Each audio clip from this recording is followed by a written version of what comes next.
Hello students, हम लोग chemistry का chapter metals and non metals पढ़ रहे हैं और मेटल और नॉन मेटल चैप्टर में जो टॉपिक हमारा चल रहा है this is chemical properties of metals. तो हमारा टॉपिक चल रहा है केमिकल प्रॉपर्टीज, मतलब आपको मेटल्स की केमिकल प्रॉपर्टीज पढ़नी है ना। केमिकल प्रॉपर्टीज का मतलब आई होप आप समझते होंगे। केमिकल प्रॉपर्टीज का मतलब reaction of metal with oxygen, with acid, with some salts. तो क्या पढ़ना है आपको, ये आपको धीरे धीरे पता लग जाएगा। इसमें जो फर्स्ट केमिकल प्रॉपर्टी हमने स्टार्ट कर दी थी वो मैं यहाँ पर दोबारा लिख रही हूँ क्योंकि उसमें कुछ और जानना है आपको अभी। तो जो फर्स्ट केमिकल प्रॉपर्टी आपने पढ़ी थी मेटल्स की, इसमें थी रिएक्शन। किसकी रिएक्शन आपको पढ़नी थी? आपको पढ़नी थी reaction of metals with oxygen. Is it okay? Reaction हमें मेटल की किसके साथ में करवानी थी? ऑक्सीजन के साथ में करवानी थी। ओके अब ऑक्सीजन के साथ में मेटल जब भी रिएक्शन करते हैं तो प्रोडक्ट हमेशा सेम बनता है। Whenever metal combines with the oxygen, क्या आप वर्ड कंबाइंस यूज कर सकते हैं? बिल्कुल, क्योंकि यहाँ पर रिएक्टेंट दो हैं और प्रोडक्ट आपको यहाँ पर सिर्फ एक ही मिल रहा है। This is metal oxide, single product है ना। Two reactants are there and going to combine to form a single product. So whenever two or more reactants combine together to form a single product, then the reaction is known as combination reaction. That means this reaction is an example of combination reaction. Is it okay? खैर, ये जो reaction है metal और oxygen की, ये reaction हम बहुत अच्छी तरीके से पढ़ चुके थे, पर जो बात हमको और जाननी है वो हमें जाननी है about the nature of metal oxide. तो जब बात मेटल ऑक्साइड के नेचर की जाए तो आपने देखा था कि some of the metal oxides are there which shows basic nature. That means metal oxides, some of the metal oxides are basic oxides। और basic oxides बोलने के पीछे क्या टारगेट था हमारा? बेसिक ऑक्साइड्स बोलने के पीछे टारगेट ये था जैसे कि Na2O, CaO, MgO, these are the metal oxides which are involved in the category of basic oxides। और क्यों बोला था हमने इनको बेसिक ऑक्साइड्स? इनको बेसिक ऑक्साइड्स इसलिए बोला गया था क्योंकि जब ये दोनों तीनों जितने भी नाम आपके सामने लिखे गए हैं, when they are added with water then they changes to produce a base। तो फिर ये किसका फॉर्मेशन कर रहे थे? बेस का फॉर्मेशन कर रहे थे। Is it okay? और कुछ मेटल ऑक्साइड ऐसे थे जिन मेटल ऑक्साइड को हमने बेसिक ऑक्साइड्स की कैटेगरी में काउंट नहीं किया था। ओके और वो कौन से ऑक्साइड थे? तो फिर हमने उनको क्या नाम दिया था? हमने उनको नाम दिया था एम्फोटेरिक ऑक्साइड्स। और एम्फोटेरिक ऑक्साइड्स का मतलब क्या होता है? एम्फोटेरिक ऑक्साइड्स का मतलब होता है those oxides which shows acidic as well as basic behaviour, जो दोनों बिहेवियर शो करें। मतलब कभी कभी वो एसिडिक बिहेवियर शो करें और कभी कभी वो बेसिक बिहेवियर शो करें। तो अगर ऐसे कोई मेटल ऑक्साइड हैं जो एसिडिक और बेसिक दोनों बिहेवियर शो करते हों तो उन ऑक्साइड्स को, उन मेटल ऑक्साइड्स को हम कौन से ऑक्साइड्स बोलते हैं? उन मेटल ऑक्साइड्स को हम बोलते हैं amphoteric oxides. And the examples of amphoteric oxides are, बहुत ध्यान से देखिएगा क्योंकि ये एग्जाम्स में बहुत कॉमनली बार बार पूछे जाते हैं। तो one of them is aluminium oxide and one more example is there, that is zinc oxide। अब हमें कारण जानना है कि आखिर इस एल्यूमिनियम ऑक्साइड और इस जिंक ऑक्साइड को हमने एम्फोटेरिक ऑक्साइड क्यों बोला, ये किस तरीके से एसिडिक और बेसिक बिहेवियर शो करते हैं, ये हमको यहाँ पर जानना है। तो चलिए जानना शुरू करते हैं। उससे पहले आप इन दोनों ऑक्साइड्स के एग्जाम्पल्स और इनके बिहेवियर नोट डाउन कर लीजिए। ओके,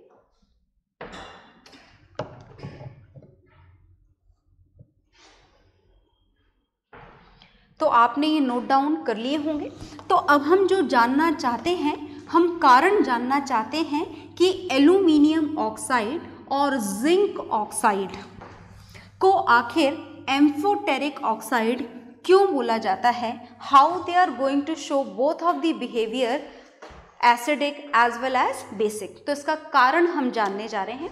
तो मैं आपको दोबारा से यहाँ पर मेंशन कर देती हूँ, एम्फोटेरिक ऑक्साइड्स का मतलब, amphoteric oxides that means those metal oxides which shows the acidic behaviour and basic behaviour both. Is it okay? और इसके एग्जाम्पल्स हमने कौन से लिखे हैं? इसके एग्जाम्पल्स हमने लिखे हैं Al2O3 और सेकेंड एग्जाम्पल आपने इसका लिखा है जिंक ऑक्साइड। और जैसा कि बोला जा रहा है कि ये दोनों बिहेवियर शो करते हैं, तो इसका कारण हम समझ लेते हैं। चलिए, first we will start with the first example that is aluminium oxide. ये जो एल्यूमिनियम ऑक्साइड है, it can react with both. Both का मतलब किसके साथ में हम इसकी रिएक्शन करवाने जा रहे हैं? अगर आप इस एल्यूमिनियम ऑक्साइड की रिएक्शन हाइड्रोक्लोरिक एसिड के साथ में करवाओ, तो मैं यहाँ पर लिख देती हूँ कि ये हाइड्रोक्लोरिक एसिड है। वैसे तो आपको पता है कि ये एसिड है, HCl, पढ़ चुके हैं आप acid basis and salt chapter के अंदर। और अगर आप इसी एल्यूमिनियम ऑक्साइड की रिएक्शन बेस के साथ में करवाओ, तो याद है क्या आपको बेस? बेसिस तो हमें बहुत सारे याद हैं, पर हम यहाँ पर जो रिएक्शन लिखने जा रहे हैं एल्यूमिनियम ऑक्साइड की, that will be with the base sodium hydro oxide. तो ये सोडियम हाइड्रो ऑक्साइड यहाँ पर क्या है? बेस। इसका मतलब ये हुआ कि एल्यूमिनियम ऑक्साइड एसिड से भी रिएक्शन कर सकता है और एल्यूमिनियम ऑक्साइड बेस से भी रिएक्शन कर सकता है। क्या यही कारण है कि हम इसे एम्फोटेरिक ऑक्साइड बोल रहे हैं? नहीं नहीं, कारण कुछ और है। तो सुनिएगा कारण ध्यान से। जब एल्यूमिनियम ऑक्साइड इस हाइड्रोक्लोरिक एसिड से रिएक्शन करता है, तो फर्स्ट प्रोडक्ट यहाँ पर बनता है AlCl3। क्या AlCl3 का नाम आप लिख सकते हैं? Definitely, aluminium chloride. और अगर मैं आपसे पूछूं कि ये एल्यूमिनियम क्लोराइड एसिड है, बेस है या सॉल्ट है, तो हमारा आंसर होगा that this is a salt.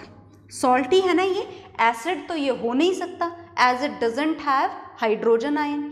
Base भी नहीं हो सकता क्योंकि इसके पास में हाइड्रो ऑक्साइड आयन भी नहीं है।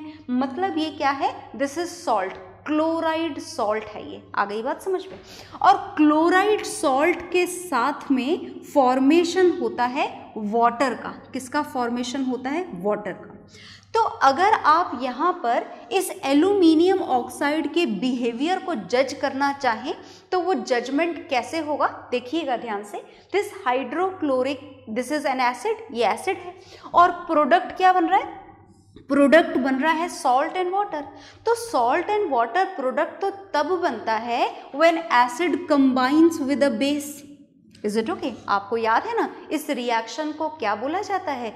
इस रिएक्शन को बोला जाता है न्यूट्रलाइजेशन रिएक्शन। क्या बोला जाता है इस रिएक्शन को? न्यूट्रलाइजेशन रिएक्शन बोला जाता है। तो ये न्यूट्रलाइजेशन रिएक्शन आपके सामने लिखी हुई है। ओके, जहां पर acid plus base gives us salt plus water. तो as the product forms are salt and water, therefore you can say that here this aluminium oxide shows the basic behavior. Is it okay? तो ये basic behaviour का कारण हमें, aluminium oxide के basic behaviour का कारण हमको समझ में आ गया। ये जो रिएक्शन आपके सामने लिखी हुई है, this is not balanced. Exams में आपको बैलेंस्ड रिएक्शन ही लिखनी होती है। और आप कर लें इसकी बैलेंसिंग तो ज़्यादा बेहतर होगा, आपकी बैलेंसिंग की भी प्रैक्टिस हो जाएगी। और इसीलिए मैं यहाँ पर इस रिएक्शन को बैलेंस नहीं कर रही हूँ, पर आप जब इसे नोट डाउन करेंगे तो बैलेंस करके ही नोट डाउन करिएगा। ओके, आगे आ जाइए। यहाँ पर भी वही एल्यूमिनियम ऑक्साइड है और जो प्रोडक्ट, ये जो रिएक्शन होने वाली है इस एल्यूमिनियम ऑक्साइड की, ये होने वाली है इस बेस के साथ में, विच इज सोडियम हाइड्रोक्साइड। जो प्रोडक्ट यहाँ पर बनेगा वो आपको याद होना चाहिए, क्योंकि आप एसिड, बेसिस एंड सॉल्ट में पढ़ चुके हैं, और याद है तो बहुत बढ़िया बात है, मेरे लिखने से पहले लिख दीजिए, और नहीं है याद तो फिर देखकर लिखिए और आगे याद रखिएगा। जो फर्स्ट प्रोडक्ट यहाँ पर बनेगा, दिस इज NaAlO2। क्या आप नाम जानते हैं इसका? इसका नाम बिल्कुल डिफरेंट है, हमारी वो आयन वाली टेबल में एडेड नहीं है ये वाला नाम, तो मैं लिख देती हूँ यहाँ पर नाम दोबारा से, that this is sodium aluminate. क्या है ये? Sodium aluminate. और अब आप बताएं मुझे कि क्या ये एसिड है? No, it doesn't have hydrogen ion. क्या ये बेस है? No, it doesn't have hydro oxide ion. तो फिर क्या बचा? सॉल्ट। मतलब ये क्या है? ये एक सॉल्ट है। तो चलिए हम लिख देते हैं this is a salt and the second product formed is water. जो दूसरा प्रोडक्ट यहाँ पर बनेगा वो कौन सा बनेगा? वो बनेगा water. Is it okay?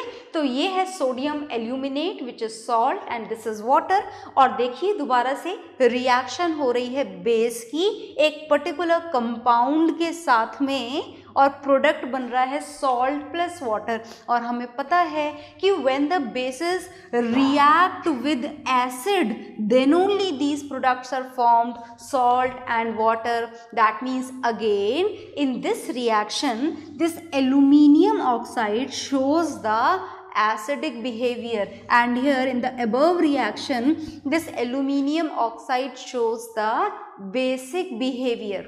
Is it okay? जब एसिड से रिएक्शन करा दो तो ये बेस की तरह एसिड को न्यूट्रलाइज करके सॉल्ट एंड वाटर बना लेता है, और अगर इसी एल्यूमिनियम ऑक्साइड की किसी बेस के साथ में रिएक्शन करवा दो तो ये एसिडिक बिहेवियर शो करके दोबारा से सॉल्ट एंड वाटर प्रोड्यूस कर लेता है। And this is the only reason to involve this aluminium oxide in the category of amphoteric oxide. Is it okay? यही कारण है सिर्फ और सिर्फ कि एल्यूमिनियम ऑक्साइड एसिडिक और बेसिक दोनों बिहेवियर शो करता है। Is it okay? तो आप इसे नोट डाउन करिए। सिमिलरली हम जिंक ऑक्साइड को भी एम्फोटेरिक ऑक्साइड बोलने का कारण ढूंढेंगे और लिखेंगे रिएक्शंस यहाँ पे।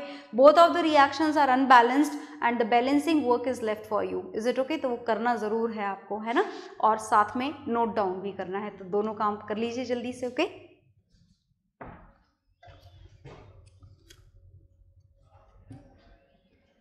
हाँ जी, तो आपने ये नोट डाउन कर लिया होगा।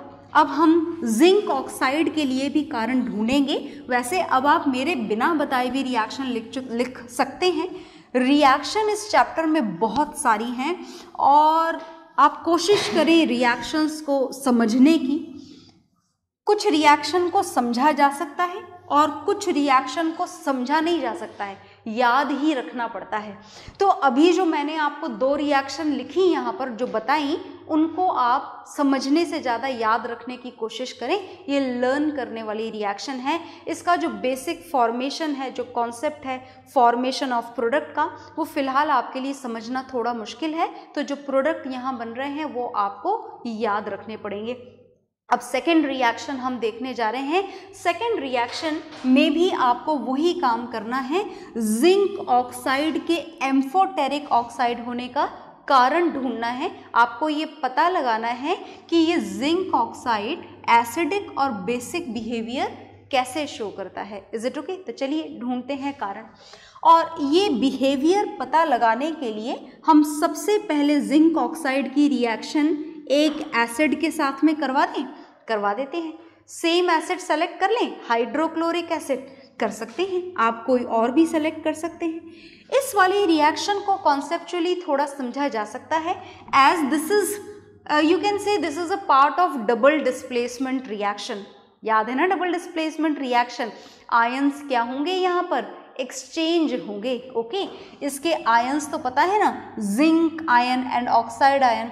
Hair hydrogen ion and chloride ion, तो आयन एक्सचेंज करवाने हैं और प्रोडक्ट आपका तैयार हो जाना है। तो चलिए आयंस एक्सचेंज करा देते हैं और प्रोडक्ट देखिएगा। यहाँ पर हाइड्रोक्लोरिक एसिड एसिड है, ये बात आपको बताने की ज़रूरत तो नहीं थी पर फिर भी मैंने मेंशन कर दिया है। जो प्रोडक्ट यहाँ पर बनेगा, first product formed will be zinc chloride and second product formed is water. तो देखो नाम भी लिख लें आप, इसके ज़्यादा बढ़िया रहेगा, आपका काम ज़्यादा परफेक्ट हो जाएगा। This is zinc chloride, this is the name of ZnCl2, is it okay? And in what category this is involved? Is it acid? No, doesn't have hydrogen ion. Base है? नहीं, क्योंकि हाइड्रो ऑक्साइड आयन भी नहीं है। तो फिर हम दोबारा से इसे सॉल्ट मान लें। मान क्या लें? दिस इज अ सॉल्ट, है ना? कौन सा सॉल्ट है ये? कौन सा सॉल्ट बोलोगे कॉमनली आप इसे? Commonly it is called as chloride salt. Is it okay? क्या बोला जाता है इसको? क्लोराइड सॉल्ट बोला जाता है। और ये तो वाटर है ही सही। Is it okay? तो दोबारा देखिए, acid is going to react with this to produce salt and water. मतलब ये हुआ कि जिंक ऑक्साइड ने इसके एसिडिक बिहेवियर को क्या कर दिया? खत्म कर दिया, न्यूट्रलाइज कर दिया। इसका मतलब कि जिंक ऑक्साइड यहाँ पर कैसा बिहेवियर शो कर रहा है? बेसिक बिहेवियर शो कर रहा है। पर हमने तो ये सुना है कि जो जिंक ऑक्साइड है it shows the acidic behaviour as well, है ना? एसिडिक बिहेवियर भी शो करता है, मतलब बेस से रिएक्शन करवा देते हैं। देखिएगा ध्यान से, जो सेकेंड रिएक्शन है, this is to prove that zinc oxide is going to show the acidic behaviour as well, and for this we are going to combine it with this NaOH. Do you know this is a base? Yes, I know that you all know about it. This is a base. Why this is called as a base? As it has this hydroxide ion and this zinc oxide is going to react with this, और product याद है क्या? यहाँ product थोड़ा अजीब बनता है, ये लर्न करने वाली रिएक्शन है, याद रखिएगा। ये रिएक्शन बड़ी इंपॉर्टेंट होती है जो याद करनी पड़ती हैं। ऐसे तो याद सब कुछ ही करना पड़ता है, बट आप उसे कॉन्सेप्चुअली समझ के लर्न कर लेते हैं, that's a different thing. So look here, यहाँ जो प्रोडक्ट बन रहा है वो देखो एक अजीब प्रोडक्ट बना जिसका नाम अजीब है, हमने एनलिस्ट भी नहीं करा था इसे। इसका नाम याद है आपको? Na is sodium and this is zincate. क्या नाम है इसका? इसका नाम है zincate. So this is sodium zincate and this is water. दोबारा से आप जानें कि ये जो सोडियम जिंकेट है, this is a salt. Yes, this is a salt. मतलब क्या हुआ? मतलब हुआ कि this base is going to react with zinc oxide to produce salt and water. मतलब जिंक ऑक्साइड ने इसके बेसिक बिहेवियर को क्या कर दिया? न्यूट्रलाइज। और किसी भी बेस के बेसिक बिहेवियर को न्यूट्रलाइज कौन कर सकता है? सिर्फ और सिर्फ एसिड। मतलब यहाँ पर जिंक ऑक्साइड कौन सा बिहेवियर शो कर रहा है? एसिडिक बिहेवियर शो कर रहा है। Is it okay? तो hence prove that zinc oxide and aluminium oxide they are called as amphoteric oxide as this shows acidic behavior and basic behavior both, because they both are having the capacity to neutralize the acid as well as base, and this is the only reason to involve these two oxides in the category of amphoteric oxide. Is it okay? तो ये reaction आपके सामने लिखी हुई हैं, बहुत important और different reactions हैं, ये प्रॉपरली नोट डाउन करेंगे। बैलेंसिंग का काम मैंने आपके लिए छोड़ दिया है, बैलेंस करके नोट डाउन करेंगे ताकि आपकी बैलेंसिंग की प्रैक्टिस साइमल्टेनियसली चलती जाए। Okay, note it down.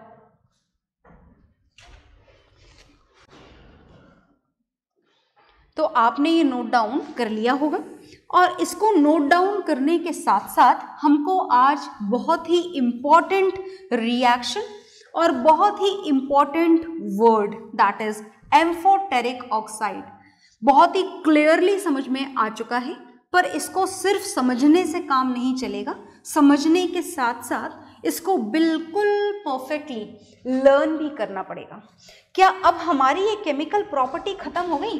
नहीं जी, we have to know something more about this property, थोड़ा और जानेंगे।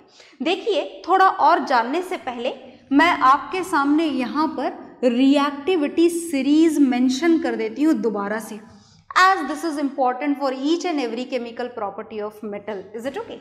So you can start it with the lithium, मैं हर बार आपको बोलती हूँ, but we will start with the potassium only. So this is potassium, sodium, calcium, magnesium, aluminium, zinc, iron, tin, lead, hydrogen, copper, mercury, silver and gold. और दोबारा याद दिला दूं, पहले भी बहुत बार बोली हुई बात है कि गोल्ड के नीचे भी आप चाहें तो प्लैटिनम लिख सकते हैं, but as we don't need it तो हम नहीं लिख रहे हैं। प्लैटिनम गोल्ड से भी कम रिएक्टिव है, ये बात आपको याद रखनी है। Is it okay? तो देखिए, आपने सोडियम की रिएक्शन करवाई, कैल्शियम की करवाई, मैग्नीशियम की करवाई, एल्यूमिनियम की भी करवाई और जिंक की भी करवाई। किसके साथ में? ऑक्सीजन के साथ में। तो अब थोड़े और मेटल सेलेक्ट कर ले करवाने के लिए। Yes, today we are going to react this iron and copper with oxygen.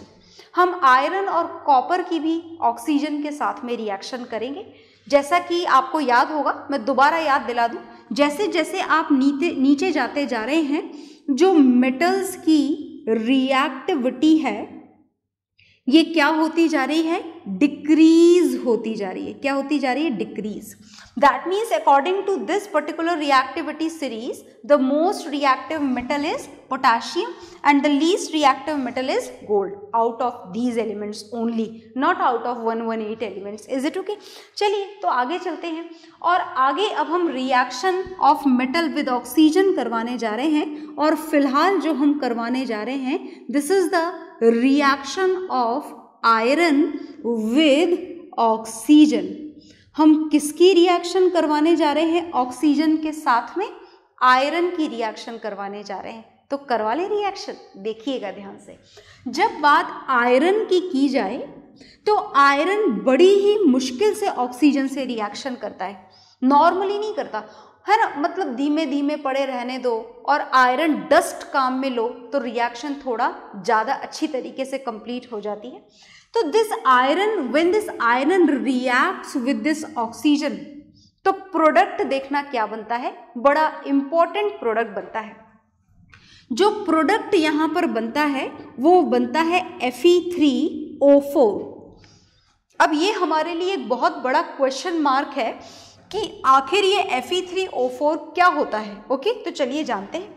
हमें आयरन की दो वैलेंसीज याद हैं, आपको याद होंगी। एक तो हमने आयरन की वैलेंसी पढ़ी थी Fe2+, एक हमने आयरन की वैलेंसी पढ़ी थी 3+। आयरन की दो वैलेंसीज होती हैं। तो ये जो आयरन की 2+ वाली वैलेंसी है, इसे बोला जाता है फेरस आयन। क्या बोला जाता है इसे? Ferrous ion.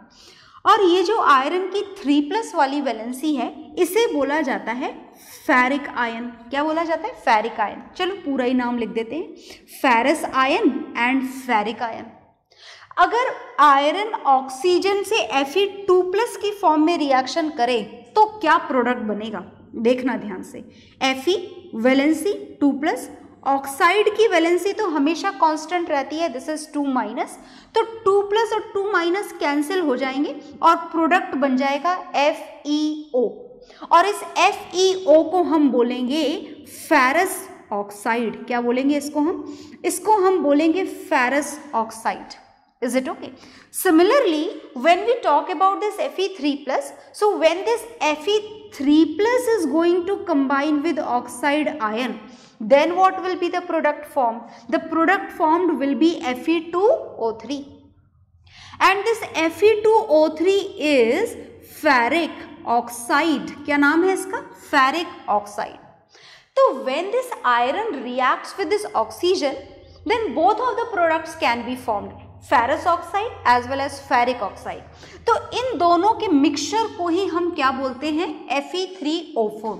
मतलब ये हुआ कि आप Fe3O4 को FeO.Fe2O3 भी लिख सकते हैं। आ गई बात समझ में? तो ये Fe3O4 क्या है? This can be written like this also. और अगर आप इसका नाम लिख, दोनों एक साथ मत लिखना है, ब्रैकेट में लिखा है मैंने, this is the representation of this compound. अगर इसका नाम हम लिखना चाहें तो उसके दो नाम हैं।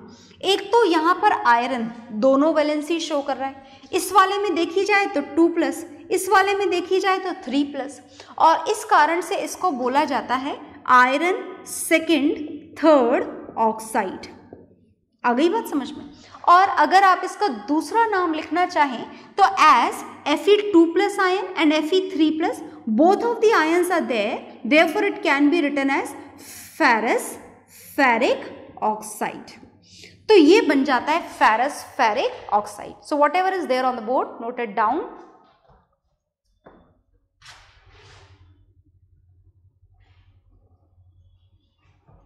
तो आपने नोट डाउन कर लिया होगा। और रिएक्शन अनबैलेंस्ड है, बैलेंस कर लें, बैलेंसिंग का काम आपके लिए छोड़ा जा रहा है। बैलेंस करके ही लिखें एग्जाम में रिएक्शन, अदरवाइज आपको मार्क्स पूरे नहीं मिलेंगे, आपका हाफ मार्क कट हो जाएगा रिएक्शन करेक्ट होने के बावजूद। Is it okay? तो चलिए आगे चलते हैं। One more reaction is there जो हमें पढ़नी है। This is the reaction of copper with oxygen. तो अब हम जो रिएक्शन करवाने जा रहे हैं वो कॉपर के साथ में करवाने जा रहे हैं, और कॉपर की जो ऑक्सीजन के साथ में रिएक्शन होती है, देखिएगा बिल्कुल वैसे ही होती है, बहुत इजीली, बहुत रैपिडली, जल्दी से ये रिएक्शन नहीं होती, बहुत ही धीमे धीमे स्लो रिएक्शन होती है।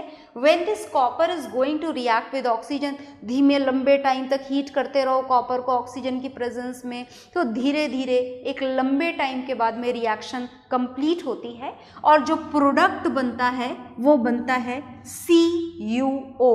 और ये जो CuO है, वैसे तो आप इसे क्यूप्रिक ऑक्साइड बोलेंगे, क्यूप्रिक ऑक्साइड।